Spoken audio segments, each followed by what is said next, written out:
Over here in the red, the Emperor himself. He is Slayer's Boxer.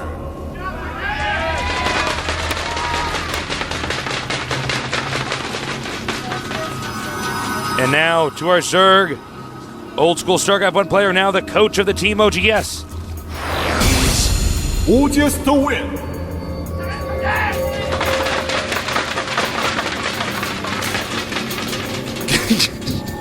Did you just see that sign? No, what was it? I'll tell you later. Okay. It was funny. Darn. All right, so it's Metalopolis, great map. A map that is, I guess if you had to compare it to something in StarCraft 1, you compare it to Python. I mean, the center is a little bit weird, but as far as having an expansion that's fairly easy to take, you know, They are both. I mean, the center location certainly quite good maps. certainly I different. think, but yeah. I guess when I say that, I'm comparing it to, it's a map that, you know, It's a rewards macro standard, map. standard play, macro map. and yeah. I would say. It's right when I said that, I'm like, well, the centers are different. Whoa, speaking of the center, I would say though, balance-wise, we might compare it to Destination, which that was like the most played map ever in StarCraft 1 Pro gaming, and it had like the closest stats you could ever imagine for something with thousands of games on it. yeah, especially in the late game. This is generally considered the most balanced, best map overall in StarCraft 2. So Best, handsomest map. it is handsome. Good at basketball. We got. Whoa! Is he going to spot this barracks?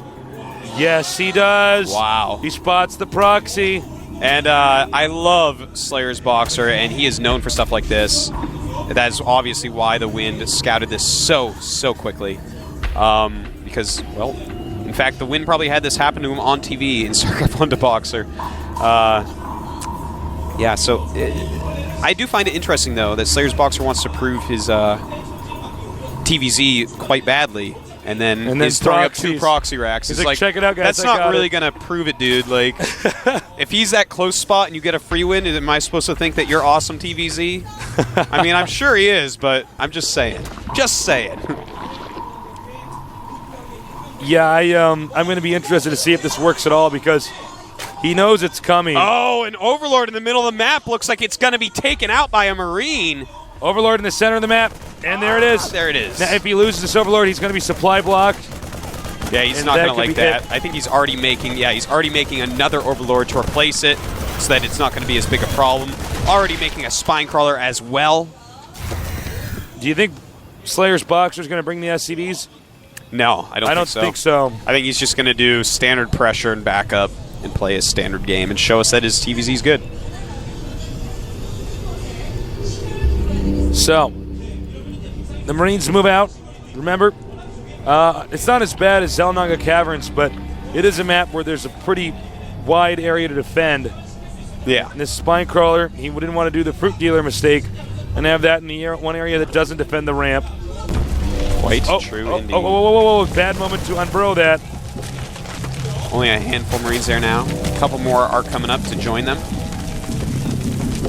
But notice that TheWind did not want to make a mistake like Fruit Dealer did. Moves his Spine Crawlers slightly.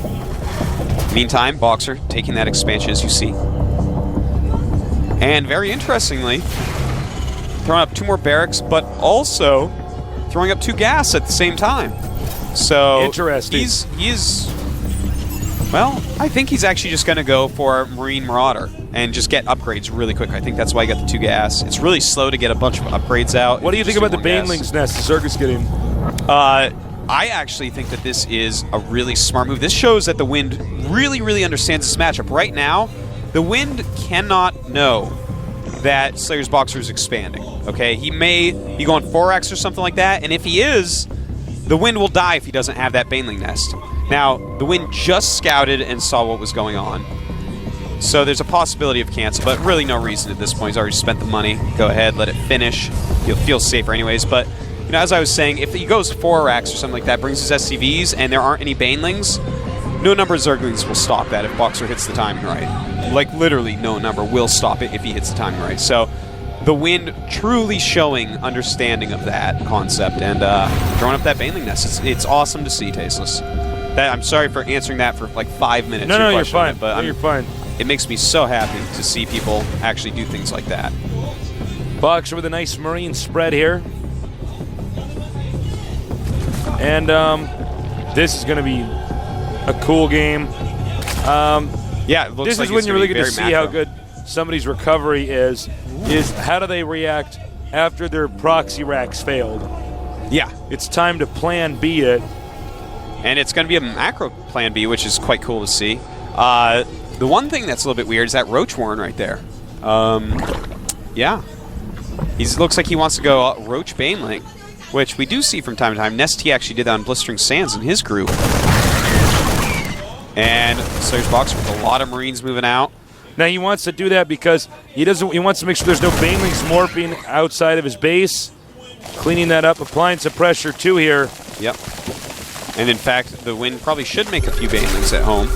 Okay, the roaches pop out. Ah. The Marines will probably turn around, yeah. Yeah, they don't want to fight a Spinecrawler and Roaches. Not roaches. Roach is actually really good against Marines. Oh, yeah. Marines and Zealots Yeah. do not want to deal with roaches. Their armor is Do you quite remember how scary they were in the beta? Yeah, I actually just sat there and made Roaches They for were one everyone. supply. I remember playing as Tyrant Bros. I'd be like, oh, God, here they come. And then there's 7 Yeah. roaches. I'm like, oh, come on. If I can just hold this off, I can win. But you couldn't. You couldn't, but Blizzard fixed that. Another hatchery. Zerg knowing that the Marines have backed off due to the presence of the roaches. Yeah. He's going to play And- it safe and expand. Yeah, some Zergs in these positions, the far positions, actually do like to go Roach Baneling to start. Some of them do switch over later on into Muta. I don't think the Wind is going to actually do that this time. He is getting an Evolution Chamber up, and the upgrade that he gets will be quite telling of that. You think it's going to be armor? I believe it will be Carapace, yeah. If it's range attack, then obviously he will stay forever on. No, it's melee attack. That's getting melee more attack. and more popular for Zergs to just get the melee attack upgrades. But, you know, sometimes in these positions, people do like to go Roach Baneling. Because, you know, when the Terran finally does attack, it's pretty far away from home, and you can actually just crush the army sometimes.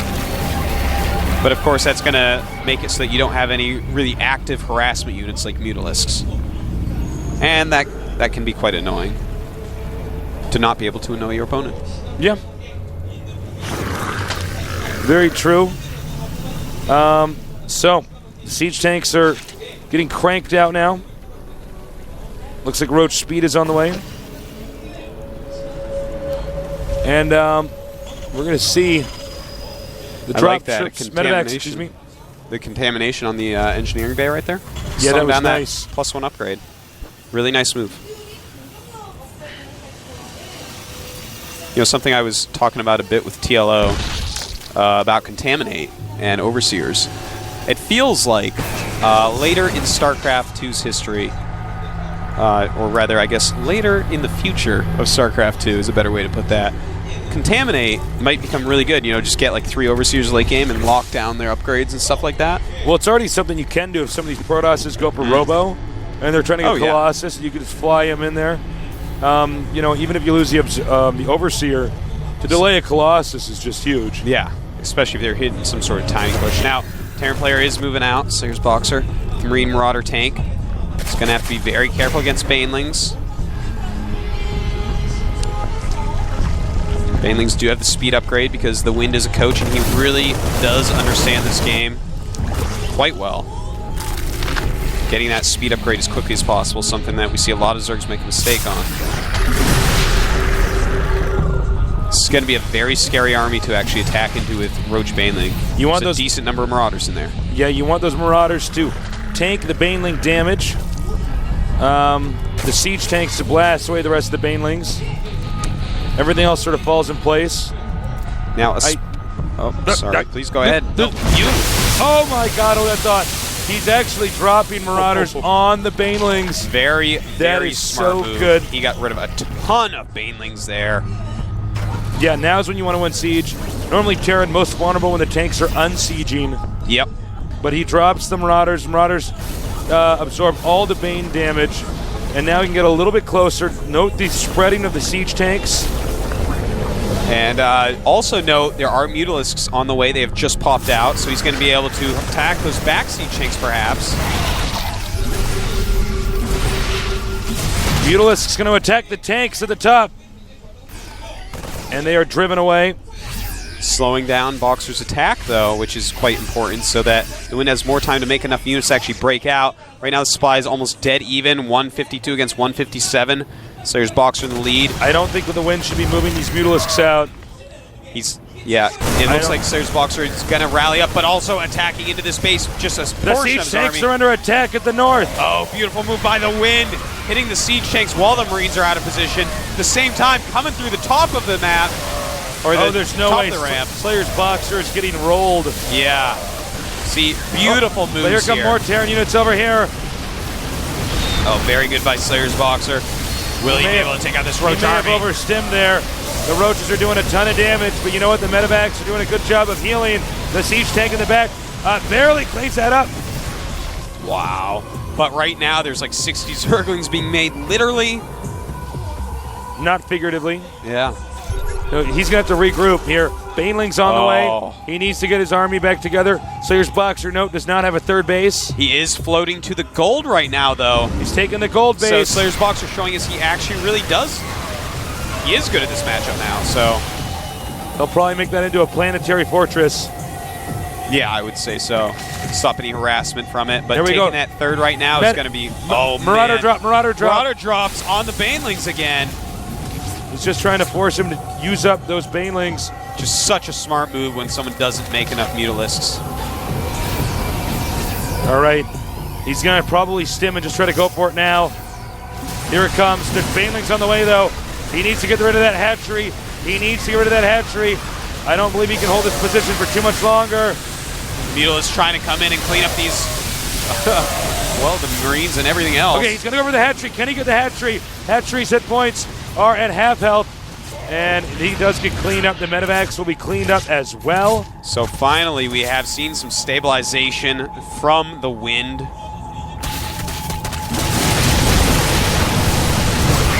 Nice stimming, but not attacking. He's going to regroup.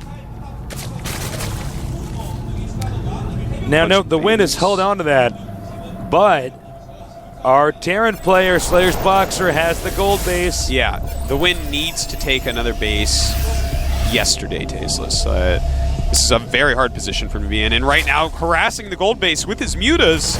Took out a couple mules there. Delayed mining on the other one. So that's 2 mules and one of the delivery trips of that mule are gone. Now I'm interested, what is the Wind going to choose to do? Is he going to make a bunch of units and try to kill?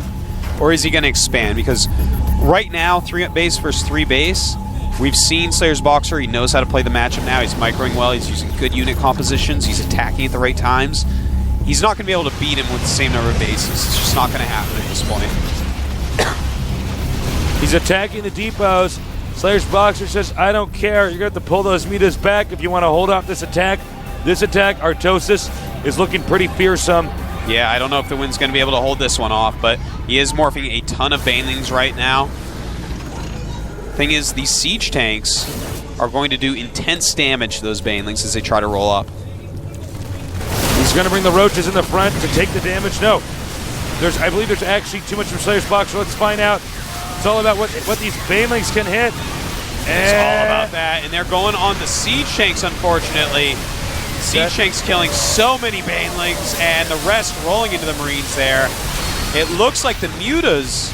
No, unbelievably. 4 mutas left. But he's going to get the hatchery. Oh, he's going to do it. Yes, in fact, he is. The Wind at this point, he is going to. Oh, man. I don't know what he's going to be able to do. Look at that. Slayer's Boxer even taking a 4th base. Really excelling right now. The Wind looks like he wants to just counterattack. There aren't a lot of other choices for him at this point. Had Slayer's Boxer not killed that hatchery, this game would look pretty different because the Wind did a good job of dissecting his opponent's army, taking out the tanks, then taking out the Marines, so that there was nothing left but these Marauders, which the Mutalisks could ultimately clean up, winning him the battle, but of course not allowing him to keep the hatchery alive. Wow. Well, he might try to do a Baneling target fire on the planetary fortress. Yeah, that could since be quite that nice. thing can't lift. And in fact, I think he's going to. Here it is. Yes, he is. Oh wow! Will the SCVs be able to repair this in time? And oh my God, they lives. At the same time, Slayer's Boxer took out one of the Wind's new expansions he was making. Ouchies. The Wind will not be able to recover from here. That is actually game. Yeah, we will be He's seeing actually GG dead. pretty soon here. That's just too much in Slayer's Boxer's favor to have saved that base and killed one of his way more mining bases. The Wind is unbelievably behind at this point. Slayer's Boxer truly showing us that he knows how to play this matchup now. He said he did, and he does. The Slayer's Boxer will then be ahead, what, 2-0? Yeah, that means he's moves on.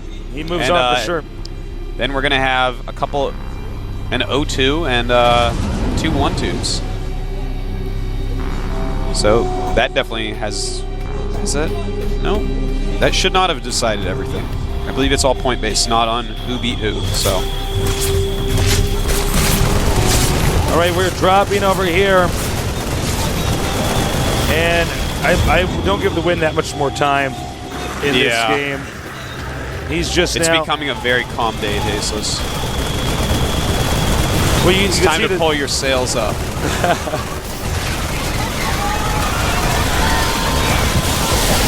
He's attacking 3 locations at once. Slayer's Boxer has slayed another nerd, this time the Wind. The Wind played well, but this game was just not a breeze. No, it was not.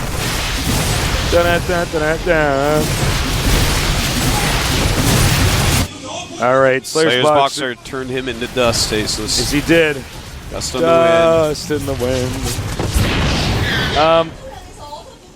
So, yeah, I mean, I wish there was more we could tell you guys about this other than Slayer's Boxer's already shown us he can TVT and he can TVC. The question now is, can he TVP? Yeah. Quite a question it is.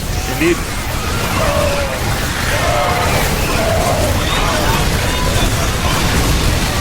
And we have one more game after this before break, right, GG?